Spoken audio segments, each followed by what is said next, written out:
News मध्ये आपले स्वागत आहे। पाहूयात आजच्या ताज्या बातम्या। माझ्या तमाम शिवप्रेमी बांधवांनो, भगिनींनो आणि मातांनो,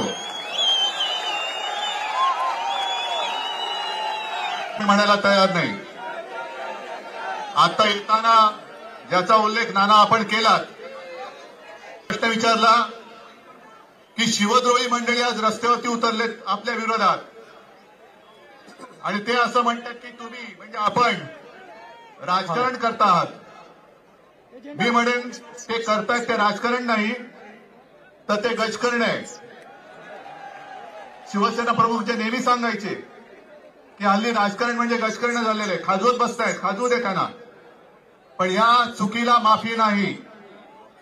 आणि मुद्दामून आज आपल्या मनातला संताप व्यक्त करण्यासाठी आपण हे जे काही ठिकाण निवडलेले आहे, छत्रपती शिवाजी महाराज आहेत आणि गेटवे ऑफ इंडिया म्हणजे आपल्या देशाचा प्रवेशद्वार, आज याच इथे छत्रपती शिवाजी महाराजांच्या साक्षीने हे जे शिवद्रोही सरकार आपल्या महाराष्ट्रामध्ये बेकायदेशीररित्या घटनाबाह्य पद्धतीने बसलेलं आहे, त्यांना आपण सांगितलं पाहिजे की gate out of India, gate out of India. आणि म्हणूनच आम्ही इथे जमलेलो आहोत। 4 दिवसापूर्वी किंवा परवाच देशाचे पंतप्रधान आले आणि माफी मागितली। अरे माफी नसती मागितली तर तुम्हाला राज्याने शिल्लक ठेवलं असतं काय महाराष्ट्राने? पण माफी मागताना सुद्धा त्यांच्या चेहऱ्यावरती जी एक मगरुरी होती, ती मगरुरी तुम्हाला पसंत आहे का? हे माफी मागताना नतमस्तक, हे नुसतं शब्दात नाही पण मगरुरीने माफी आम्हाला मान्य नाही। आणि त्याच वेळेला जे काही त्यांच्या व्यासपीठावरती बसले होते त्याच्यामध्ये उपमुख्यमंत्री एक शहाणा, 2-1.5 शहाणे, किती शहाणे मला कल्पना नाही, 1 फुल 2 हाफ, त्यातले 1 हाफ तर हसत होता। तुम्ही महाराजांची एवढी थट्टा करता आणि तुम्हाला काय वाटतं? पहिलं म्हणजे मोदींनी माफी कशासाठी मागितली? महाराजांचा पुतळा पडला म्हणून मागितली का त्या पुतळ्यामध्ये पुतळा बसवताना भ्रष्टाचार झाला म्हणून मागितली? भ्रष्टाचारांवरती पांघरून घालण्यासाठी म्हणून मागितली? मोदीजी तुम्ही त्यावेळेला आलात, सिंधुदुर्गात आलात, निवडणुकीसाठी आलात, हे तर आम्हाला माहिती होताच।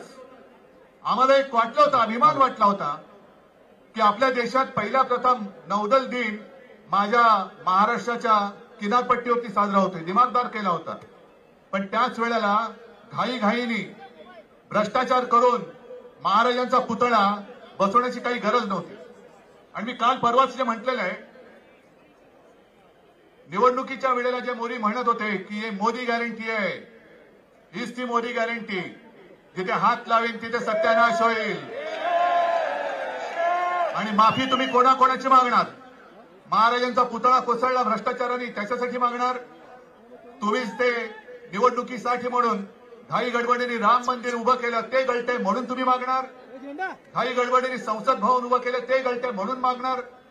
दिल्लीच्या एअरपोर्टचं छत कोसळलं, विमानतळाची छत कोसळतायत, पूल कोसळतायत, सगळ्याबद्दल मोदीजी तुम्ही माफी मागण्यापेक्षा जसं आपल्या महामहिम राष्ट्रपतीजी म्हणाले की बस आता बस झालं, कदाचित देशाने एक चूक घडली असेल, तुम्हाला निवडून दिलं, पण महाराजांची माफी नुसती याची मगरुरीने मागून चालणार नाही।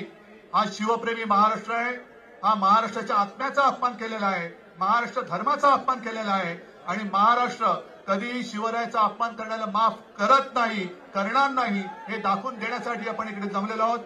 आता ही जी जाग आलेली आहे, ही जाग अशीच कायम ठेवा आणि या महाराष्ट्र द्रोह्यांना, शिवद्रोह्यांना गेट आउट ऑफ इंडिया हे करून दाखवल्याशिवाय शांत बसू नका। जय हिंद, जय शिवसेना प्रमुख। बातम्या पाहण्यासाठी आपले चॅनल लाईक आणि सबस्क्राईब करा व बेल आयकॉन दाबायला विसरू नका।